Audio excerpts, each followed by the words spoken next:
ఒక ఇద్దరు వ్యక్తుల జీవితం నుంచి మనందరికి తెలిసిన విషయాలే ఒకసారి అవి మాట్లాడదాం అని అనుకుంటున్నాను అనమాట.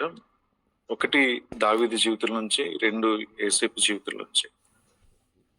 సో దావీదు అనేసరికి మనకి గుర్తొచ్చేది ఏంటంటే దావీదు గొలియాతు స్టోరీ అంతా. అసలు ఆ మొత్తం అదంతా ఒకసారి చదువుతున్నా, దాని గురించి ఎప్పుడైనా వింటున్నా సరే మన ముందుకు ఒక పిక్చర్ వస్తుంది. చాలా ఒక అద్భుతంగా ఉంటుంది ఆ పిక్చర్ అంతా. గొలియాతు రావడం, గొలియాతు ఇశ్రాయేల్ ప్రజల్ని అక్కడ భయభ్రాంతులు చేయడం, వాళ్ళతో ఛాలెంజ్ చేయడం, ఈ ఇశ్రాయేల్ ప్రజలు అక్కడికి వెళ్తా ఉండడం, మళ్ళీ వెనక్కి వచ్చేస్తూ ఉండడం, యుద్ధం చేయలేక అది చూస్తూ ఉండిపోవడం. ఈ గొలియాతు కూడా రావడం, ఛాలెంజ్ చేయడం, మళ్ళా వెనక్కి వెళ్ళిపోవడం, ఆ ఛాలెంజ్ని ఎవరు ఫేస్ చేయలేకపోవడం. ఇంతట్లో దావీదు వాళ్ళ అన్నదమ్ముల కోసం రావడం. ఈ స్టోరీ మనందరికి తెలిసిన విషయం. వస్తాడు, చూస్తాడు, అదంతా తెలుసుకుంటాడు. తెలుసుకుని ఈ గొలియాతుని చంపితే ఏమి ఇస్తాడు, ఎవరో చెప్తారు, రాజ్యం ఇస్తాడు రాజు, తన కూతురి నుంచి వివాహం చేస్తాడు. ఇవన్నీ చెప్పినప్పుడు ఆ ఛాలెంజ్ని యాక్సెప్ట్ చేస్తాడు. దావీదు గొలియాతు స్టోరీ బైబిల్లో ఎప్పటికీ హైలైట్ గా ఉంటది అనమాట. అదొక ఫెరోషియస్ స్టోరీ, అది జరిగిన సంఘటన. ఇది నేను చదువుతున్నప్పుడు నన్ను ఒక చిన్న పాట నన్ను చాలా ఆశ్చర్యంలోకి తీసుకుని వెళ్ళింది అనమాట. చాలా ఆలోచన చేసింది. అదేంటంటే దావీదు వస్తాడు, తెలుసుకుంటాడు, ఆ వ్యక్తిని ఫిజికల్ గా చూస్తున్నాడు, ఎంత ఉన్నాడో, ఎంత అజానుభావుడో, ఇదంతా. ఇవన్నీ చూసి కూడా తను ఛాలెంజ్ చేస్తాడు. చేసి రాజు దగ్గరికి వెళ్తాడు, నేను తనతో యుద్ధం చేస్తానని చెప్తాడు. రాజు ఏమంటాడు, నువ్వు చిన్నోడివి, నువ్వు చిన్నపిల్లోడివి, నీకు యుద్ధం రాదు. ఆడేమో యుద్ధం నేర్చుకునే వ్యక్తి. ఇవన్నీ మాట్లాడుతూ ఉంటాడు. మొత్తానికి రాజును ఒప్పిస్తాడు. రాజు దగ్గర ఉన్న ఆ ఆర్మర్ అంతా వేసుకున్నప్పుడు అది తనకి మరి లూజ్ అయిపోయిందో, అది భరించలేకపోయాడో, దాంతో ఫ్రీగా లేపాడో, మొత్తానికి అవన్నీ నాకు అలవాట్లేదు, అవన్నీ తీసేయమని నార్మల్ గా వెళ్తాడు. సో ఆదికాండం మొదటి సమూయేలు 17వ అధ్యాయం 49వ వచనంలో చూస్తే ఒక అసాధారణమైన విషయం అక్కడ చూడగలుగుతాం. ఏంటంటే తన సంచిలో చేయి వేసి అందులో నుండి ఒక రాయి ఒకటి తీసి వడిసెలతో విసిరి ఆ ఫిలిస్తీని నుదుట కొట్టిన. తన సంచిలో చేయి వేసి అందులో నుండి రాయి ఒకటి తీసి వడిసెల్లో విసిరి ఆ ఫిలిస్తీని నుదుట కొట్టిన. ఆ రాయి వాని నుదుట చొచ్చినందున వాడు నేలను బోర్ల పడిన. ఒక వడిసెల్లో రాయి తీసి కొడితే అంత పెద్ద వ్యక్తి బోర్లంగా పడిపోయాడంట. 51వ వచనం, వాడు బోర్ల పడగా దావీదు పరిగెత్తిపోయి ఫిలిస్తీని మీద నిలుచుండి వాని కత్తి వరతూసి దానితో వాని చంపి వాని తలను తెగవేసును. ఫిలిస్తీన్లు తమ సూర్యుడు చచ్చుట చూచి పారిపోయారు. ఒక రాయి తీసుకుని కొడితే అంత ఆజానుభావుడు. ఇప్పటి వరకు 3 రోజుల నుంచి ఇశ్రాయేల్ ప్రజలందరూ ఎవరిని చూసి భయపడుతున్నారో ఆ వ్యక్తి ఒక రాయితో కొడితే కింద పడిపోవడం. ఈ చిన్న పిల్లోడు వెళ్ళి వాడి మీద నించుని ఆ కత్తి తీసి ఆ తల నరికేయడం. ఇవన్నీ చాలా విచిత్రంగా అనిపిస్తుంది. వినడానికి విచిత్రంగా అనిపిస్తుంది, నమ్మడానికి కూడా చాలా విచిత్రంగా అనిపిస్తుంది. అసలు చిన్న రాయి, ఆ రాయి చాలా సార్లు ఈ సైంటిఫిక్ రీజన్స్ అన్ని చెప్తుంటారు. ఆ రాయి అంత ఫాస్ట్ గా వెళ్ళి ఉంటది, అది బుల్లెట్ లాగా తన నుదుటి లోపలికి వెళ్ళిపోయిందంటే ఒక ఒక గన్ లోంచి ట్రిగ్గర్ అయిన ఒక బుల్లెట్ కి ఎంత ఫాస్ట్నెస్ ఉంటుందో అంత వెళ్ళింది. ఇవన్నీ చాలా చెప్తా ఉంటారు. అవన్నీ వింటున్నప్పుడు చాలా బాగుంటది. కానీ నాకు అనిపించింది, ఒక చిన్న కుర్రోడు ఒక రాయి తీసి విసిరితే, నన్ను చిన్నప్పుడు ఒక చిన్న పిల్లడు ఆడుతూ ఉండి గబుక్కుని రాయి తీసుకుని కొట్టాడు అనమాట. నాకు చిన్న కన్నం పడింది, రక్తం వచ్చింది, అంతే జరుగుతుంది, అంతకంటే ఎక్కువేం జరగదు. కానీ ఒక బలమైన వ్యక్తి నుదుటిలోకి చొచ్చుకుపోయింది, దూసుకుపోయింది. అది ఆ నుదుటిని తగిలి ఆడు ముందుకు పడిపోవడం ఇంత జరిగింది. సో అదంతా ఆలోచిస్తా ఉంటే ఇక్కడేదో అసాధారణమైనది జరిగిందని అనిపించింది అనమాట.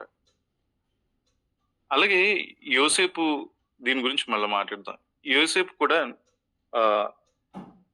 ఐగుప్తు దేశంలో ఉన్నప్పుడు ఇది మనందరికి తెలిసిన స్టోరీయే కాబట్టి నేను జస్ట్ షార్ట్‌లో చెప్పేస్తున్నాను. ఆ ఫరోకొచ్చిన కల, ఆ కల అంతా ఏంటంటే, ఆ కల భావం అంతా యోసేపు చెప్తాడు. కరువు రాబోతుంది. 7 సంవత్సరాలు భయంకరమైన కరువు 7 సంవత్సరాలు బాగా పంటలు పండుతాయి. తర్వాత 7 సంవత్సరాల పాటు కరువొస్తది అని చెప్పినప్పుడు, సో, దానికి ప్లాన్ కూడా యోసేపే ఇస్తాడు. ఏం చేస్తాడంటే, "నువ్వెవరో ఒకళ్ళని నియమించుకో. బాగా పండుతున్న పంటలు పండుతున్న ఆ సంవత్సరాలన్నిటిలో 5వ వంతు నీ కొట్లలో ఆ ధాన్యాన్నంతటిని నిల్వ ఉంచు" అని చెప్తాడు. సో, 5వ వంతు నిల్వ ఉంచడం అంటే 4 వంతులు తినేశారు. 5వ వంతు నిల్వ ఉంచుతున్నారు. అంటే 7 సంవత్సరాలు జరుగుతుందేంటంటే, ఒక 20% మాత్రమే నిల్వ ఉంచుతున్నారు. 80% తినేస్తున్నారు. సో, లాజికల్‌గా మనం ఆలోచిస్తే 7 సంవత్సరాలు 20%, 20%, 20% మాత్రమే వాళ్ళు నిల్వ ఉంచారు. అది నెక్స్ట్ 7 ఇయర్స్‌కి ఎలాగా ఉపయోగపడుతది? అంటే ఈ ఇయర్ నేను 80% తినేస్తే నెక్స్ట్ ఇయర్ నా ఎక్స్‌పెక్టేషన్ ఏంటంటే 80% ఉండాలి. అట్‌లీస్ట్ 50% అయినా ఉండాలి. కానీ అక్కడ స్టోర్ చేస్తుంది 20%. అది నెక్స్ట్ 7 ఇయర్స్‌కి సరిపోతదన్న సజెషను యోసేపు ఇచ్చాడు. ఈ 2 నాకు చాలా విచిత్రం అనిపించాయి. ఎందుకంటే అలా స్టోర్ చేసిన ధాన్యం కానాను దేశానికి, అలాగే అక్కడ ఐగుప్తు దేశానికి సరిపడగా ఉంటది. ఒకానొక టైంకైతే పశువులకు కూడా ఆ మేతనిస్తాడు. వాళ్ళందరూ కరువు నుంచి కాపాడతారు. ఈ 2 విషయాలు చూసినప్పుడు ఈ 2 అసాధారణమైన విషయాలు. ఒకటి, రాయి తీసుకొని కొడితే ఒక మనిషి పడిపోవడమా? అంత ఆజానుభావుడు పడిపోవడమా? ప్రతి సంవత్సరం వచ్చే పంటలో 80% తినేసి 20% మాత్రమే దాస్తే అసలు ఆ లెక్క ఎలా సరితూగిందో నాకు అర్థం కాలేదు. మిగతా 7 సంవత్సరాల పాటు అలాగా దాచింది. కరువు రోజుల్లో 7 సంవత్సరాల పాటు ఎలాగా అది వాళ్ళందరికి సరిపోయిందో అర్థం కాలేదు. 50% ఒకవేళ స్టోర్ చేసుంటే, ఈ సంవత్సరం 50% వాడారు. నెక్స్ట్ ఇయర్‌కి ఇది 50% ఉంటదని. 80% తినేసి 20% ఆళ్ళకి దాచారు. అక్కడ ఆహ్, ఎ అదే ఉంటది. 5వ భాగం అంటే 20% అంతే.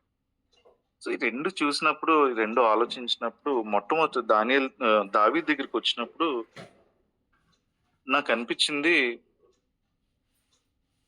అక్కడ వెపను రాయి కాదు.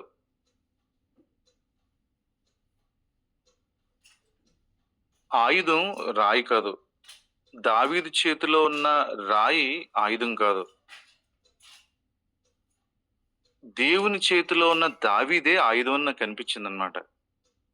రాయి కాదక్కడ ఆయుధం. దావీదు ఆయుధం.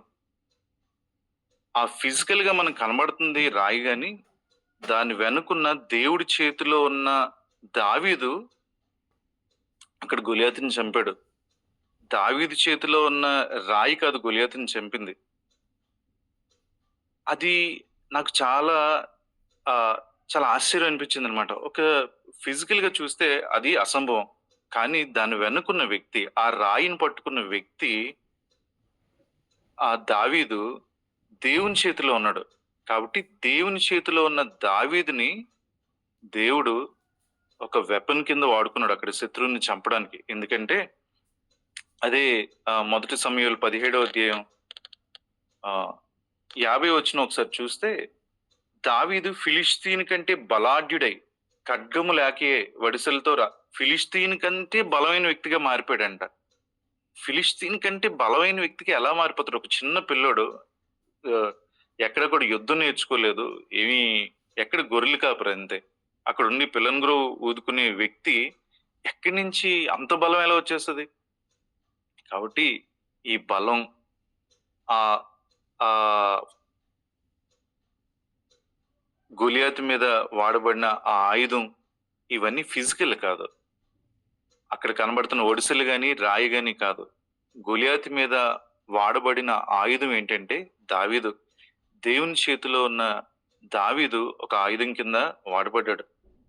అలాగే ఈ కరువు టైంలో దేవుని చేతిలో ఉన్న యోసేపు, అక్కడ యోసేపు జ్ఞానం కాదు అక్కడ కరువు నుంచి కాపాడింది. దేవుని జ్ఞానం. యోసేపు దేవుని చేతిలో ఉన్న వ్యక్తి.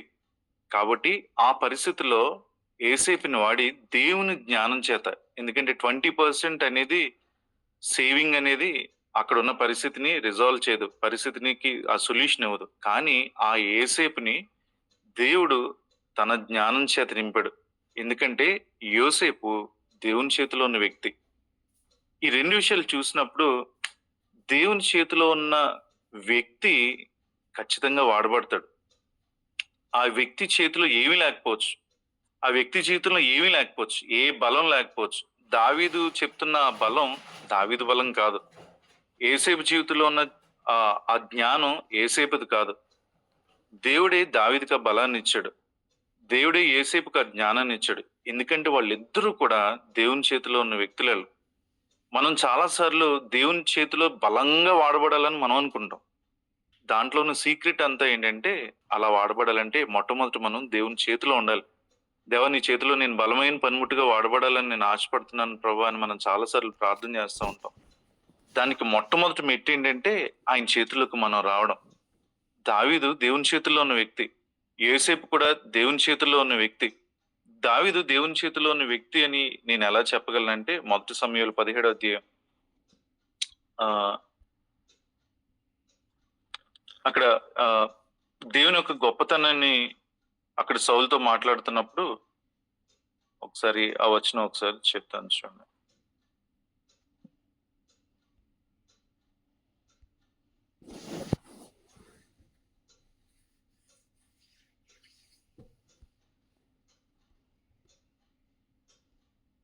ముప్పై 37వ వచనం. సింహం యొక్క బలం నుండి, ఎలుగుబంటి యొక్క బలం నుండి నన్ను రక్షించిన యెహోవా ఈ ఫిలిష్తీని చేతిలో నుండి కూడా నన్ను విడిపించినని చెప్పెను. అంతకుముందు తన జీవితంలో జరిగినట్లన్నిటిలోంచి క్రోడీకరించి చెప్తున్నాడు. ఎలుగుబంటి బలం నుంచి, సింహం బలం నుంచి విడిపించిన, రక్షించిన నా యెహోవా, ఆ దేవుడే యెహోవా ఈ ఫిలిష్తీన్ చేతిలో నుండి కూడా నన్ను విడిపించును. అదొక మాట చెప్పాడు. తర్వాత 45వ వచనంలో ఆ ఫిలిష్తీయుడితో గొలియాతుతో చెప్తాడు, నీవు కత్తియు ఈటియు బలెమును ధరించుకుని నా మీదకు వచ్చినావు. అయితే నీవు తిరస్కరించిన ఇశ్రాయేలీయుల సైన్యములకు అధిపతి యెహోవా పేరట నేను నీ మీదకు వచ్చినాను. కత్తి ఈటే బల్యాన్ని ధరించుకుని నువ్వు వస్తున్నావు, కానీ నేనైతే దేవుని పేరిట, యెహోవా పేరిట నేను ఈ మీదకి వస్తున్నానని చెప్తున్నాడు అనమాట. దావీదుకున్న స్ట్రెంగ్త్ అంటే అంతా ఏంటంటే, దేవుడు ఎవరో తనకు తెలుసు. దేవుని పేరిట వస్తున్నాడు. దేవునికి ఒక రిప్రజెంటేటివ్ గా వస్తున్నాడు అనమాట. దేవుని చేతుల్లోంచి వస్తున్న వ్యక్తి దావీదు. యోసేపు కూడా తన గురించి సాక్ష్యం ఏమిస్తాడంటే, నేను దేవుని భయం కలిగిన వాడిని అని చెప్తాడనమాట. దావీదుకేమో తన దేవుడేంటో తెలుసు. యోసేపు ఏమో దేవుని భయం కలిగిన వ్యక్తి. దేవుడేంటో యోసేపుకి తెలుసు. వీళ్ళిద్దరికీ కూడా పర్సనల్ గా దేవుడంటే ఏంటో తెలుసు. అందుకే దానియేలు 11:32లో తమ దేవుణ్ణి ఎరిగిన వారు గొప్ప కార్యములు చేయుదురు. నేను దేవుని చేతి వాడబడాలంటే, దేవుడు నా జీవితం ద్వారా గొప్ప కార్యాలు చేయాలంటే, నాకున్న తలాంతులో, నాకున్న నాలెడ్జో, నాకున్న శక్తి సామర్థ్యాల్లో కాదు. నేను ఎప్పుడైతే నన్ను పిలిచిన వాడిని నేను ఎరుగుతానో, నన్ను ఏర్పరచుకున్న వాడిని నేను తెలుసుకుంటానో, దేవుని యొక్క శక్తి, దేవుని యొక్క సామర్థ్యాన్ని నేను తెలుసుకుని ఆయన చేతుల్లోకి నేను వస్తానో, నన్ను నేను సబ్మిట్ చేసుకుంటానో, అప్పుడు నా జీవితం ద్వారా దేవుడు గొప్ప కార్యాలు చేయగలుగుతాడు. దావీదు దగ్గర ఉన్నవి మినిమం రిసోర్సెస్. ఆ మినిమం రిసోర్సెస్ ఏంటి అసలు? అది ఒక వడిసెలు, ఒక చిన్న రాయి అంతే. యోసేపు దగ్గర ఉన్నది చాలా మినిమం రిసోర్స్, 20% సేవింగ్ అంతే. కానీ ఆ చిన్న రిసోర్స్ తోనే శత్రువుని జయించగలిగారు. ఆ తక్కువ సేవింగ్ తోనే కరువు అంతటిని వాళ్ళు జయించగలిగారు.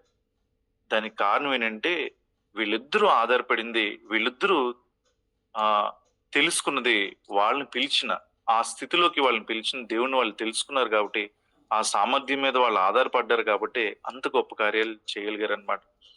మనం మన పరిచర్య విషయంలో గాని, లేతే మన విశ్వాస జీవితంలో గాని, దేవుని చేతిలో వాడబడాలి అంటే, మొట్టమొదట మనం దేవుని చేతుల్లోకి రాగలిగితే, అంటే మనల్ని మనం ఆయన చిత్తానికి అప్పచెప్పుకోగలిగితే, నా నా శక్తి కాదు ప్రభువా, నా బలం కాదు, నా జ్ఞానం కాదు.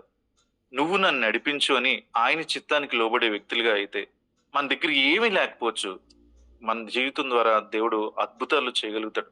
ఎందుకంటే మనల్ని మనం సబ్మిట్ చేసుకొని, మన శక్తి సామర్థ్యాల మీద ఆధారపడకుండా, ఆయన జ్ఞానం మీద, ఆయన శక్తి మీద, ఆయన చిత్తం మీద, ఆయన ఆయన సార్వభౌమత్వం మీద మనం ఆధారపడడం గాని మనం మొదలుపెడితే, వాళ్ళ జీవితాల్లోంచి దేవుడు ఎంత గొప్ప కార్యాలనైతే చేయగలిగాడో, మన జీవితంలోంచి కూడా చేస్తాడు. మినిమమ్ రిసోర్స్‌తో, మినిమమ్ నాలెడ్జ్ అసలు ఏమీ లేకపోవచ్చు. ఏమి లేకపోవచ్చు. ఇక్కడ వింటున్న చాలా మందికి జేమ్స్ మినిస్ట్రీస్ జపకుమార్ గారు గురించి తెలిసే ఉండొచ్చు. ఆయన చేసిందల్లా ఏం లేదు. బీహార్ ఎళ్ళిన తర్వాత ఎలాంటి పరిచర్య జరుగుతది? ఎంత గొప్పగా ఎస్టాబ్లిష్ అవుతది? ఆయనకేమీ తెలీదు ఫ్యూచర్. ఫ్యూచర్‌లో ఏం జరుగుతదో కూడా తెలీదు. దేవుడు ఒక మాట మాట్లాడాడు ఆయనతో. "నువ్వు కాకపోతే నాకింక ఎవరు లేరు" అన్నప్పుడు ఆయన తన జీవితాన్ని దేవుడి చేతిలో పెట్టేసాడంతే. ఎప్పుడైతే ఆయన తన జీవితాన్ని దేవుడి చేతుల్లో పెట్టాడో, దేవుడు అద్భుతంగా ఆయన్ని వాడుకున్నాడు. ఒక బలమైన పనిముట్టుగా వాడుకున్నాడు. దేవుని భయం కలిగి తనను పిలిచిన దేవుడు నమ్మదగినోడని ఆ జపకుమార్ గారు తన జీవితాన్ని దేవుడి చేతుల్లో పెడితే, దేవుడు ఆ ప్రాంతం అంతా అద్భుతంగా తన కార్యాలన్నిటిని ఆ ఒక్క వ్యక్తి ద్వారా జరిగించాడన్నమాట. ఈ దావీదు, ఈ యోసేపు కూడా అలాంటి కోవకు చెందినోళ్ళే. వాళ్ళ జీవితాన్ని దేవుడి చేతిలో పెట్టారు. దేవుడు ఎవరో పర్సనల్‌గా వాళ్ళకి తెలుసు. దేవుడి భయాన్ని వాళ్ళ సొంత జీవితంలో వాళ్ళు కలిగున్న వ్యక్తులు. దేవుడిని ఆరాధించే వ్యక్తులు, దేవుడిని స్తుతించే వ్యక్తులు, దేవుడి మీద ఆధారపడే వ్యక్తులు. వాళ్ళు కాదు. వాళ్ళెప్పుడొచ్చినా సరే దేవుని రిప్రజెంట్ చేసే వ్యక్తులన్నమాట. సో, అలా మనం కూడా దేవుని మీద ఆధారపడగలిగితే, దేవుని చిత్తానికి మనం లోబడగలిగితే, ఎందుకంటే తమ దేవుణ్ణి ఎరిగిన వారు గొప్ప కార్యాలను చేస్తారు. నిన్ను నన్ను పిలిచిన దేవుడి గురించి తెలుసుకోవడమే మన శక్తంతా. ఆయన మీద ఆధారపడడమే మన శక్తంతా. అందుకే 2 తిమోతి 1:12లో పౌలు చెప్తాడు, "నేను నమ్మిన వాడిని నేను ఎరుగుదును.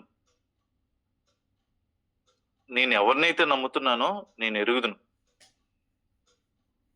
ఫిలిప్పీయులకు రాసిన పత్రిక 4:13లో చెప్తాడు, "నన్ను బలపరచు వాని యందు నేను సమస్తం చేయగలను." పర్సనల్ ఆ రిలేషన్ లోంచి చెప్తున్నాడన్నమాట. పర్సనల్‌గా దేవుడి గురించి తెలిసిన వ్యక్తిగా చెప్తున్నాడు. నన్ను బలపరిచిన వానియందే నేను సమస్తం చేయగలను. అంతేకాదు, నేను ఎవరిని నమ్ముతున్నానో ఆ వ్యక్తి గురించి నాకు తెలుసు. దావీదుకి తెలుసు. ఏ నామం పేరిట ఆ శత్రువు మీదకెళ్తున్నాడో, ఆ నామం కలిగిన వ్యక్తి గురించి దావీదుకు బాగా తెలుసు. ఈ శత్రువు యొక్క నోటి నుంచి, సింహం యొక్క బలాన్ని నుంచి విడిపించిన ఆ యెహోవా ఈ ఫిలిష్తీయుని నుంచి కూడా నన్ను విడిపించగలడు అని అక్కడ సాక్ష్యం ఇస్తున్నాడు. యోసేపు కూడా నేను దేవుని భయం కలిగినోడు. అంతేకాదు అక్కడ దేవుడు తనకి తోడై ఉన్నాడని అందరూ అక్కడ గ్రహించారు. అందుకనే ఆ పనులన్నిటిని యోసేపుకి అక్కడ అప్పచెప్పినట్టు మనం చూస్తాం. దేవుడు తనకు తోడై ఉన్నాడని మిగతా వాళ్ళందరూ గ్రహించారన్నమాట. సో వీళ్ళిద్దరి జీవితాల నుంచి మనం నేర్చుకోదగింది అదే అన్నమాట. మనం ఆయన బలం మీద ఆధారపడినప్పుడు, మనం ఆయన జ్ఞానం మీద ఆధారపడినప్పుడు, ఖచ్చితంగా మనం దేవుని చేతిలో ఒక బలమైన ఆయుధం కింద మారిపోతాం. దేవుడి చేతుల్లోకి రావడమే మన జీవితాన్ని కంప్లీట్‌గా మారుస్తది. చాలా సార్లు పరిచర్యకి వచ్చినప్పుడు, దేవుని చేతిలో వాడబడాలనుకున్నప్పుడు, మన జ్ఞానాన్ని పెంచుకోవడానికి మనం ప్రయత్నం చేస్తూ ఉంటాం. మన టాలెంట్స్ అన్నిటిని పెంచుకోవడానికి, ఇలా చేస్తే నేను దేవుడి చేతిలో బాగా వాడబడతానేమో, ఇంత నాలెడ్జ్‌ని నేను సంపాదించుకుంటే అప్పుడు దేవుడి చేతుల్లో నేను వాడబడతానేమో, ఆహ్, ఆహ్, ఏదో చేసి దేవుడి చేతుల్లో వాడబడాలని చాలా ప్రయత్నాలు చేస్తా ఉంటాం గానీ, ఆయన చేతుల్లోకి వచ్చే ఉద్దేశం చాలా తక్కువగా ఉంటది. ఆయన చేతుల్లోకి రావడం అంటే, ఆయన మీద కంప్లీట్‌గా ఆధారపడడం. ఈ పౌలు చెప్తున్నప్పుడు, నేను నమ్మినవాన్ని నేను ఎరుగుదును. మొట్టమొదట ఆయన్ని తెలుసుకోవడం అనేది మొట్టమొదట స్టెప్ అది. మొట్టమొదట మనం తీసుకోవాల్సిన నిర్ణయం అన్నమాట. ఒకసారి నేను పరిశుద్ధాత్మ దేవుని గురించి ఆహ్, ఒక సబ్జెక్ట్ చదవాలి. పరిశుద్ధాత్మ దేవుడు ఆహ్, పరిచర్యలో ఎలా మనల్ని ముందుకు తీసుకొనెళ్తాడు? ఎలా తన శక్తితో నింపుతాడు? ఎలా అద్భుతమైన కార్యాలు చేస్తాడు? ఎందుకు అపోస్తలులందరూ కూడా వాళ్ళ జీవితాలన్నీ కంప్లీట్‌గా మారిపోయినవి. దేవుడిని వదిలిపెట్టేసి అందరూ చెల్లాచెదరైపోయారు. పేతురైతే బొంకేసాడు. ఆయన ఎవరో నాకు తెలియదని. అలాంటి వ్యక్తులందరూ పరిశుద్ధాత్మ శక్తి చేత వాళ్ళు నింపబడినప్పుడు అద్భుతమైన పరిచర్య జరిగించారు. భూమినంతటిని తలకిందులు చేసి పడేశారు. సో, అది ఇన్‌స్పిరేషన్ కింద తీసుకొని దీని గురించి ఏదో చదవాలి అది ఇది అని నేను పరిశుద్ధాత్మ దేవుని శక్తి గురించి తెలుసుకోవడానికి, మనుషుల జీవితాలను ఎలా ప్రభావితం చేస్తాడని, ఎలా నడిపిస్తాడని తెలుసుకోవడానికి నేను బెన్నీ హిన్ గారు రాసిన ఒక బుక్ చదువుదామని ఎవరో చెప్తే తీసుకున్నాననమాట. తీసుకొని చదువుదామని ముందు పైన టైటిల్ చదివాను.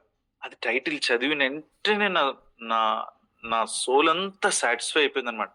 దేవుడు ఆ పైన టైటిల్‌తోనే మాట్లాడడం మొదలుపెట్టాడు. అసలు నేను ఆ బుక్ కూడా చదవలేదు నేను. ఆ బుక్ పేరేంటంటే 'గుడ్ మార్నింగ్ హోలీ స్పిరిట్'.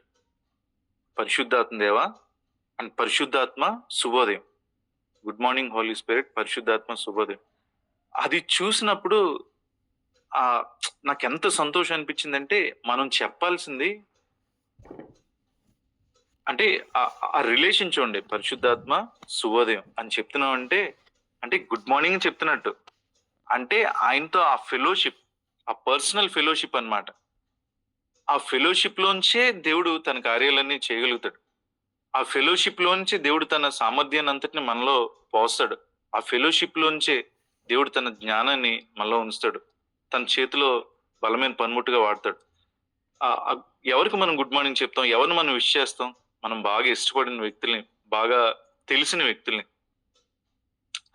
ఆ మాట, ఆ టైటిల్ చదువుతున్నప్పుడు ఓకే, ఆధారపడాల్సింది అంతా పరిశుద్ధాత్మ దేవుని మీద. ఆ గుడ్ మార్నింగ్ అన్న దాంట్లో చాలా మీనింగ్ ఉందన్నమాట. ఆ పర్సనల్ రిలేషన్, దేవుని ఆత్మకి లోబడి జీవించడం అనేది ఈ పరిచర్య అంతటికి అది మూలం అని అనిపించింది అనమాట. ఇదే రైన్హార్డ్ బాంకే గారు కూడా ఒక మాట చెప్తారనమాట. దేవుని చేతిలో నువ్వు వాడబడాలనుకుంటున్నావా? దేవ నాకు ఆ శక్తి నువ్వు, ఈ శక్తి నువ్వు, ఆ వరం, ఈ వరం ఏమీ అడగొద్దు. ఉదయాన్నే లేచి ఆయన ముందుకెళ్ళి, దేవ ఇదిగో నేను సిద్ధంగా ఉన్నాను అని నువ్వు చెప్పగలిగితే చాలు. ఆ రోజు నువ్వు ఆయన సన్నిధిలోకి వెళ్ళి నువ్వు సిద్ధపడి, ప్రభువా నేను సిద్ధం అని నువ్వు చెప్పగలిగితే చాలు. ఆ రోజు ఏం చేయాలో, ఆ రోజు ఎవరిని కలవాలో, ఎలా నడిపించబడాలో ఆయన నిన్ను నడిపిస్తాడు. నువ్వు చేయాల్సింది ఎలా అంటే ఆయన సన్నిధిలోకి వెళ్ళి ఆయనతో పర్సనల్ గా మీట్ అవడం అంతే. వీళ్ళిద్దరు కూడా చేసింది ఏమీ లేదు. దావీదు స్పెషల్ గా నేర్చుకున్నది ఏమీ లేదు. ఆ గొర్రెలు కాస్తున్నప్పుడు దేవునితో ఒక ప్రత్యేకమైన సంబంధం, ఒక పర్సనల్ రిలేషన్ కలిగి ఉన్నాడు. అక్కడి నుంచి దేవుని బలం ఏంటో తన వ్యక్తిగత జీవితంలో తెలుసుకుంటూ వచ్చాడు. ఏసేపు అంత జ్ఞానాన్ని సంపాదించుకోవడానికి అక్కడ సకల ప్రవీణుడేం కాదు. అక్కడ బానిసగా వెళ్ళాడు. ఒక జైల్లో ఉన్నాడు. అక్కడి నుంచి రైజ్ అయ్యాడు.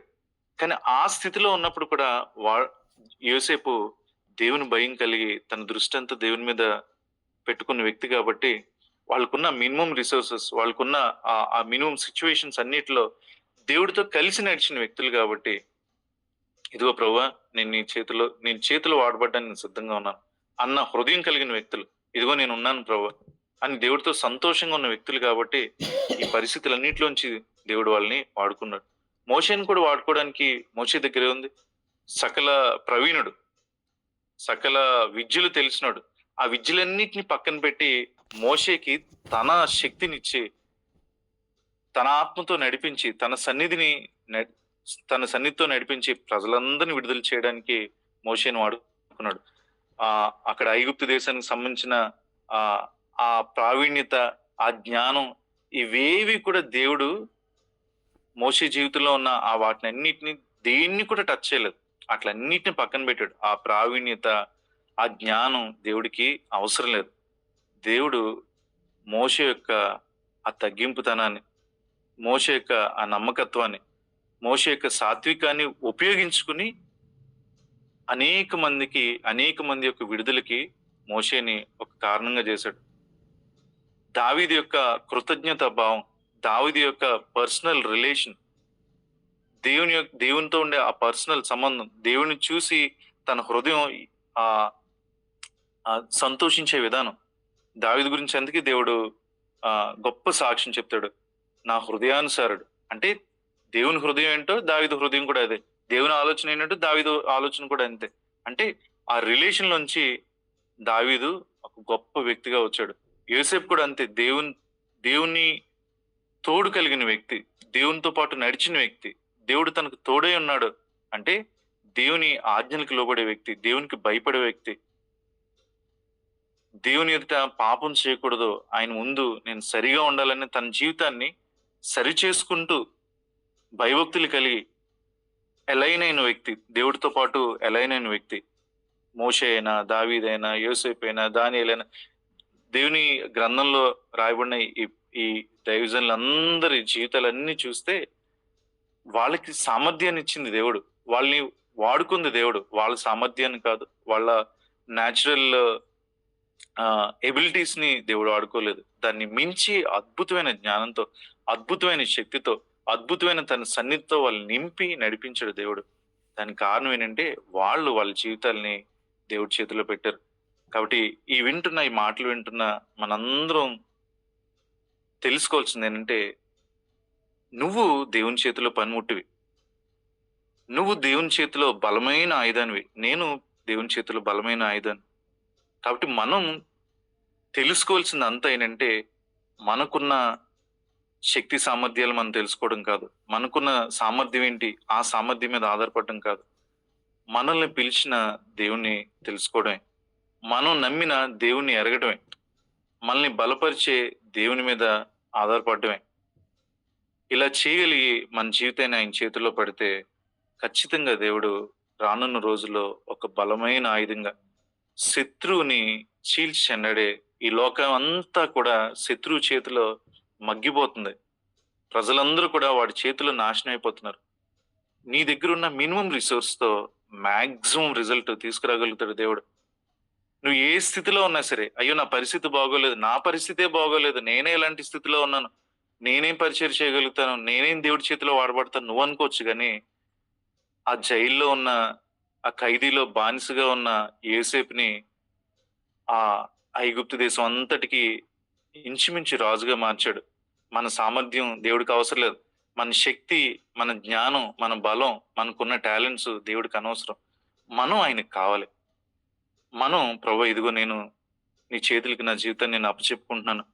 దావీదును వాడుకున్న దేవుడివి, యోసేపును వాడుకున్న దేవుడివి, మోషేను వాడుకున్న దేవుడివి, ఈ దానియేలు, షడ్రక్, మేషక్, అబేద్నెగో, పాత నిబంధన కొత్త నిబంధనకు వస్తే ఆ శిష్యులందరూ నార్మల్ మనలాంటి వాళ్ళే, వాళ్ళందరినీ వాడుకున్న దేవుడివి. ప్రభు నన్ను కూడా వాడుకో, ఇదిగో నేను నా జీవితాన్ని నీ చేతుల్లో పెడుతున్నాను, నీ చేతిలో బలమైన పనిముట్టుగా వాడుకొని మన శక్తి అంతటిని, మన సామర్థ్యాన్ని అంతటిని విడిచిపెట్టి పిలిచిన ఆయన సామర్థ్యం మీద, పిలిచిన ఆయన నమ్మకత్వాన్ని మీద, ఆయన విశ్వాస్యత మీద, ఆయన జ్ఞానం మీద మనం ఆధారపడగలిగితే, జస్ట్ దేవా నన్ను వాడుకో, నేను సిద్ధంగా ఉన్నాను, నన్ను నువ్వు నడిపించు అని చెప్పగలిగితే, వాళ్ళ జీవితాల్ని ఎంత శక్తివంతంగా దేవుడు వాడుకున్నాడో మన జీవితాన్ని కూడా దేవుడు అదే శక్తివంతంగా, అంతే శక్తివంతంగా వాడుకొని అనేక మంది విడుదల కోసం, అనేక మంది స్వస్థత కోసం, అనేక మంది యొక్క విమోచన కోసం దేవుడు మనల్ని వాడుకుంటాడు. మనల్ని, వీళ్ళందరూ పాత నిబంధన అండి, మనం కొత్త నిబంధనకు సంబంధించిన వ్యక్తులు. దేవుడు ఇంకా మనల్ని బలంగా వాడుకుంటాడు. దేవుడు వాళ్ళ జీవితాలకి బయటుండి నడిపించాడు వాళ్ళందరినీ. కానీ ఇప్పుడు దేవుడు మనలో ఉండి, మనతో పాటు ఉండి సంచరిస్తానని చెప్పాడు. నూతన నిబంధన ప్రకారం మనలో ఉండి నడిపిస్తున్నాడు. నీలో నాలో ఉన్న దేవుడు ఈ లోకంలో ఉన్నవాడి కంటే గొప్పవాడని గ్రహించగలిగినప్పుడు, ఆయన సామర్థ్యం మీద ఆధారపడినప్పుడు గొప్ప కార్యాలు దేవుడు మన జీవితం ద్వారా చేయగలుగుతాడు. దేవుడి మాటలు దీవించిన గాక. ఆమేన్.